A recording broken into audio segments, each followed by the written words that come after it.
Okay, so part two of our screencast about the polis. And again, remember, polis means city-state. In Greece, we are focusing on Athens. And Athens was a much bigger city than Sparta, located on the coast of Greece. Tremendous and easy access to all of the trade in the Aegean region and also all of the cultural contact that would come about as a result of the trade. As such, the concept of citizenship evolves really differently in Athens.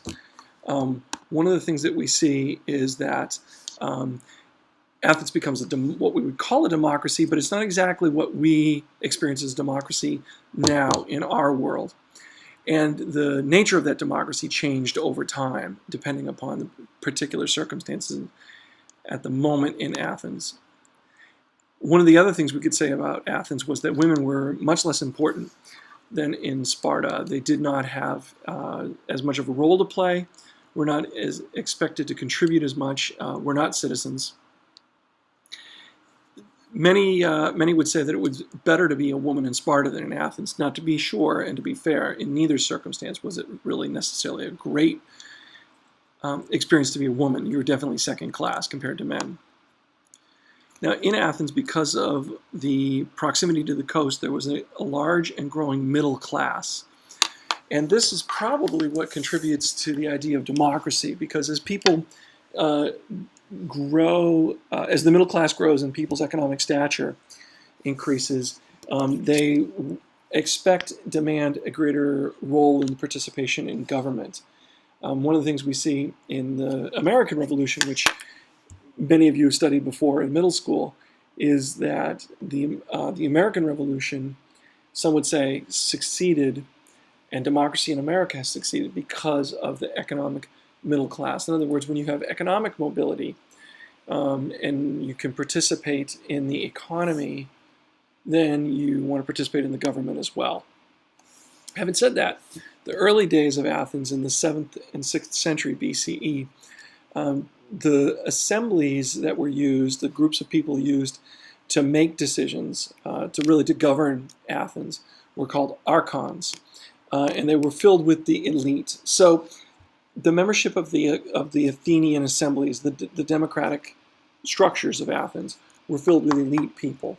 They were drawn from the upper classes of society. Moreover, they served without pay, which meant that you had to be pretty wealthy to participate.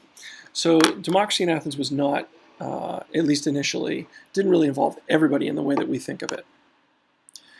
One of the first changes in Athenian democracy occurs in 621 BCE in response to some internal problems in Athens.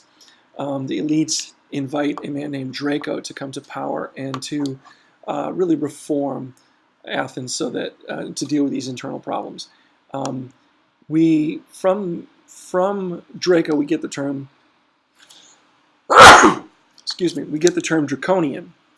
And you've probably seen the term draconian before. A draconian response to something is something that's a big negative, really, really harsh. And Draco did reform Athens using some pretty harsh penalties, harsh responses. Like, for example, even the smallest of crimes, he instituted the death penalty for. So here we see almost a kind of a retreat from democratic principles under the rule of Draco. He was eventually replaced because of his harshness and replaced by a man named Solon in 594 BCE. Now, Solon was a reformer for sure. And some of the things he did was that he canceled debts, extensive debts that people had, really was crippling Athenian society. He redistributed land to those that didn't have it so that they had a greater stake in society. So people that were landless, as the saying goes, were given public land and redistributed land from some of the wealthier people in Athens. He eliminated this thing called debt slavery, which is another way of saying in Athens, if you were in debt and couldn't pay your debt, you could be sold into slavery in order to pay that. He eliminated that. So again, another reform to empower the masses of people, canceling debts, redistributing land, eliminating debt slavery. He eliminated the idea of aristocracy by birth. Aristocracy is like the noble class, the higher classes in society. He got rid of the idea that you'd be part of the aristocracy because you were born into it. You could become part of the aristocracy by acquiring wealth. Now, it still isn't exactly democratic in the way we think of it. You still have to be quite wealthy to be part of the aristocracy. But one of the things about this system is that people could become wealthy. They could become merchants and engage in trade and acquire wealth. In other words, this allowed for upward social mobility and therefore greater investment in the process of democracy. So canceling debts, redistribution of land, eliminating slavery, changing the nature of aristocracy. He empowered more and more Athenians to have a stake in society. And remember, a stake in society is really what we use to define the concept of citizenship. He was not without problems, though. As you can imagine, the elite were not happy with this. The aristocratic elite wanted to, weren't really happy with his reforms. Moreover, the assembly of all Athenians, the government, was very, very slow to do anything because he had to get all the Athenians together to agree on something.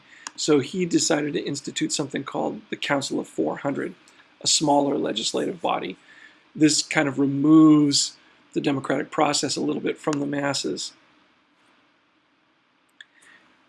He instituted legal reforms, which also upset a number of people. But legal reforms are an aspect of democracy for sure, right? The idea that people could sue other people if they felt like they had been wronged by something. In other words, there were courts made available to people in Athens to settle grievances.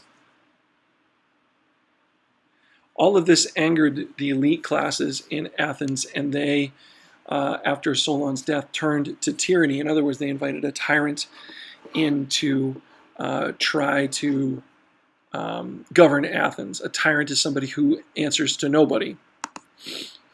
And that tyrant was Pisistratus in 546 BCE.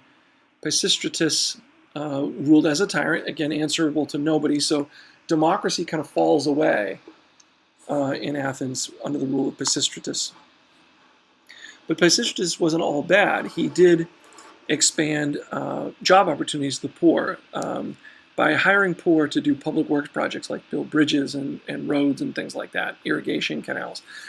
The poor not only get some money in their pocket, which is healthy for an economy, but also they have a greater investment in society generally, and they become more loyal to Pisistratus. It's a clever way of gaining support for your rule. After his death, however, there was a civil war in Athens to see who was going to succeed him. And in this civil war, some of the nobility invited Sparta to come in and fight in order to help settle it. It was in this civil war that a man named Cleisthenes rises to power. And Cleisthenes is a Democrat in the way we think of Democrats. He organized the city into demes, and demes were districts, sort of neighborhoods or wards, or sort of like when we elect people to our House of Representatives. They represent a certain district. He expands the Council of 400 to 500. He required council members to be spread among the demes. In other words, all the council members couldn't come from one area of Athens. He spreads out the council members so that there's greater input from all around the city.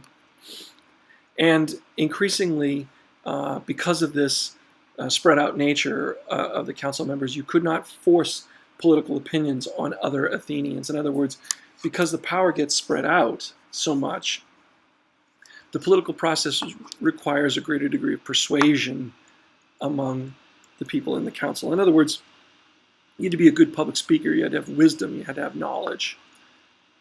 In other words, you had to have more arete. So democracy brings about a further development in our understanding of what arete is. Arete continues to evolve. Now we know that arete includes bravery and excellence and commitment and citizenship and honor and athleticism, but also wisdom and the art of persuasion. In other words, being an effective member of the assembly in Athens, of the Council of 500, is a way to demonstrate your arete.